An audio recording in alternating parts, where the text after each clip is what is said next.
Je reviens quelques minutes plus tard pour la seconde vidéo sur la communication. Elle sera brève puisque la première vidéo a été coupée faute de batterie. Je ne m'en suis pas rendu compte et j'ai dû continuer à parler quelques minutes pour rien. Voilà, donc je parlais du pervers narcissique que j'avais croisé qui utilisait le langage des oiseaux. Au début, donc comme je l'ai expliqué, ça me plaisait, je trouvais ça intéressant, mais on ne peut pas baser toute sa communication, tout son échange sur le langage des oiseaux et ne jamais rencontrer de visu les personnes en toute simplicité. Donc de toute façon, même si je ne l'avais pas identifié comme manipulateur, ce monsieur, je l'aurais laissé tomber très rapidement puisque l'échange n'aboutissait pas. Il ne suffit pas d'écrire de jolies choses pour susciter un échange intéressant. Et parfois, c'était un peu de la communication peu intéressante et pas forcément constructive. Hein. Quoi qu'il en soit, maintenant donc c'est terminé. Simplement, c'est un peu pesant quand il m'arrive de croiser rarement, il est vrai, cette personne, simplement. Hein. Je crois que je parviendrais à l'oublier complètement, cette personne, si je ne la voyais plus. Voilà. Ça serait terminé, vraiment définitivement. Hein. Et c'est dommage que finalement, cette personne n'ait pas la possibilité de changer. On a toujours l'envie de modifier les pervers narcissiques, de faire en sorte qu'ils deviennent ce que l'on voudrait qu'ils soient. Mais je pense que s'il n'était pas pervers, avec les qualités qu'il possède, il serait entouré de gens intéressants et je n'aurais pas pu peut-être y accéder.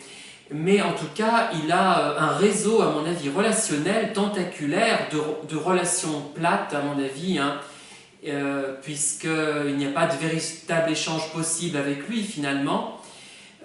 Il connaît beaucoup de monde, mais je ne pense pas que ce soit des vraies relations.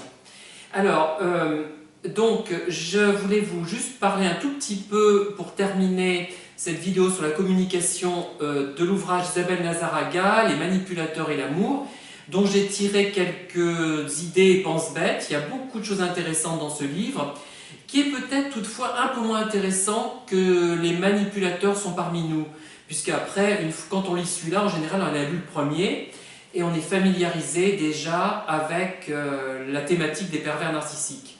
Donc, on sait l'essentiel, finalement. Ce que j'aimerais dire, c'est que de toute façon, la communication avec les pervers n'est pas une vraie communication, hein, vous l'avez compris. C'est soit de l'esbrouffe pour nous séduire. Alors là, ils sont tout excités, c'est formidable, ils sont très brillants dans ces conditions-là.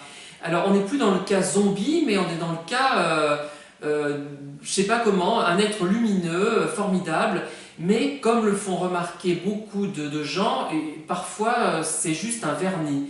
Dans les cas auxquels je pense, c'était plus que du vernis, hein, je dois dire. Leur culture était réelle, mais elle était complètement gâchée, complètement annihilée par leur maladie mentale, hein, il faut peut-être le dire tel que c'est. Mais tous les échanges que j'ai eus avec ces personnes n'aboutissaient à rien. Et je ne faisais que m'énerver finalement. Et ça, c'est l'indice. Je pense que quand on s'énerve avec une personne alors qu'on ne s'énerve pas avec une autre, c'est que la relation dysfonctionne. Ça ne signifie pas que la personne est forcément manipulatrice, mais que la relation ne va pas. Et je pense à plusieurs situations que j'ai déjà développées, que je ne vais pas rappeler ici, où les personnes